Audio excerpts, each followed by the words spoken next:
তুই যদি কম বড় হলে দিয়ে দিতে তো এখন সুযোগ আছে চেক যদি লইতাম তোরাই একদম একদম নিজামও তাই হারিয়ে দিবে একটা মেরে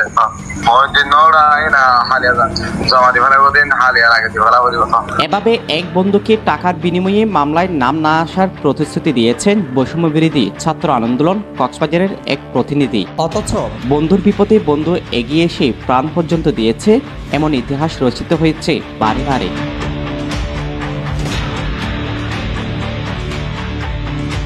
প্রতিবেদকের হাতে আসায় একটি ভিডিওতে দেখা যায় একজনের সাথে মেসেঞ্জারে কথা বলছেন বৈষম্য বিরোধী ছাত্র আন্দোলন কক্সবাজারের প্রতিনিধি শাহাবুদ্দিন আহমেদ। যে শাহাবুদ্দিন কয়েকদিন আগেও অন্যায়ের বিরুদ্ধে স্লোগানে মুখরিত করেছিল পুরো কক্সবাজার। অথচ তিনি এখন মামলায় নাম না আসার অঙ্গীকার দিয়ে টাকা দাবি করছে তার এক বন্ধুর কাছ থেকে।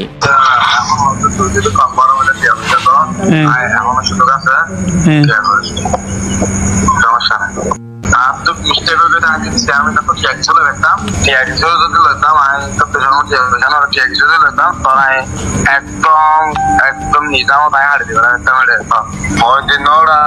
হালিয়া যান জমা দিবার দিন হালিয়া লাগে দিবার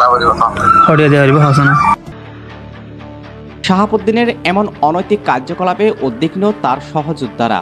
তাই তো শাহাবুদ্দিনের বিরুদ্ধে ব্যবস্থা নিতে দেরি করেননি তারা। বৈষম্য বিরোধী ছাত্র আন্দোলন কক্সবাজার নামক একটি ফেসবুক পেজ থেকে জানিয়ে দেওয়া হয় শাহাবুদ্দিনকে সকল কার্যক্রম থেকে অব্যাহতি দেওয়ার বিষয়টা। এমন ঘটনায় কথা হয় শাহাবুদ্দিনের সাথে। জানালেন বন্ধুর সাথে মজার ছলে কথা বলেছেন এসব কথা। সেটি এক পক্ষ ঈর্ষান্বিত হয়ে ভিন্ন খাতে নেওয়ার জন্য ষড়যন্ত্র করছে।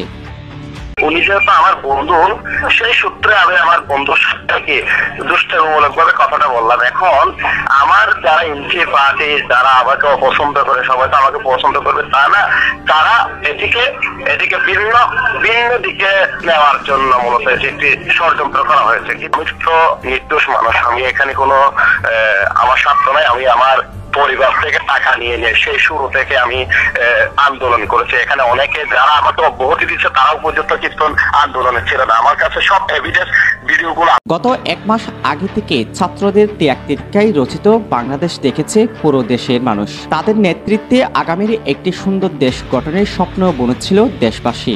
সমন্বয়কের প্রভাব কাটিয়ে এসব অপকর্মে জড়িয়ে পড়লে ভবিষ্যতে অন্ধকারে যাবে এমনটা মনে করছে সকলে।